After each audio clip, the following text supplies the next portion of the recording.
Matthew chapter 6 verse 26. Look at the birds of the air. They neither sow nor reap, nor gather into barns, and yet your heavenly Father feeds them. Are you not of more value than they? ఆకాశ పక్షులను చూడుడి, అవి విత్తవు, కోయవు, కొట్టలో కూర్చుకొనవు, అయినను మీ పరలోకపు తండ్రి వాటిని పోషించుతున్నాడు. మీరు వాటికంటే బహు శ్రేష్ఠులు కారా అని దేవుడు మనల్ని అడుగుతున్నాడు. ప్రియమైన వారులారా, ఆకాశంలో తిరిగేటటువంటి పక్షులు ఉన్నాయి కదా, ఆ పక్షులు మరి ఎప్పుడైనా సరే విత్తనాలు పొలం దున్నటం, విత్తనాలు వేయటం, ఆ తర్వాత పంటను కూర్చుకోవటం, వాటిని కొట్లలో దాచుకోవటం, భుజించటం మనం ఎప్పుడైనా చూసామా? చూడము. ఎందుకంటే అవి చేయవు కాబట్టి ఆ పని. అయినా కానీ వాటిని దేవుడు పోషిస్తూ ఉన్నారు.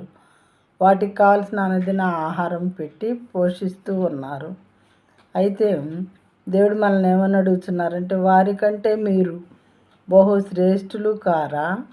మానవులైన మీరు వాటికన్నా శ్రేష్టమైన వారు కారా? నాకు వాటినే పోషిస్తున్నా నేను మిమ్మల్ని పోషించలేనా?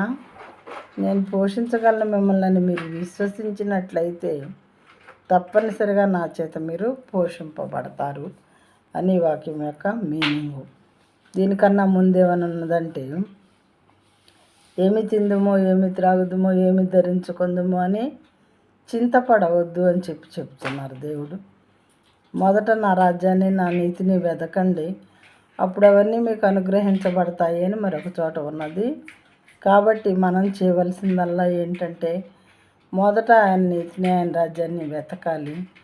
ఆ తర్వాత దేవుడు మనకి సమస్తము అవసరమైనప్పుడు సమకూర్చుటకు శక్తిమంతుడు అని విశ్వసించాలి. ఈ రెండు మనం చేసినట్లయితే దేవుడు తప్పనిసరిగా ప్రతి విషయంలో మనకు సహాయకారిగా ఉంటారు. ప్రియమైన వారులారా.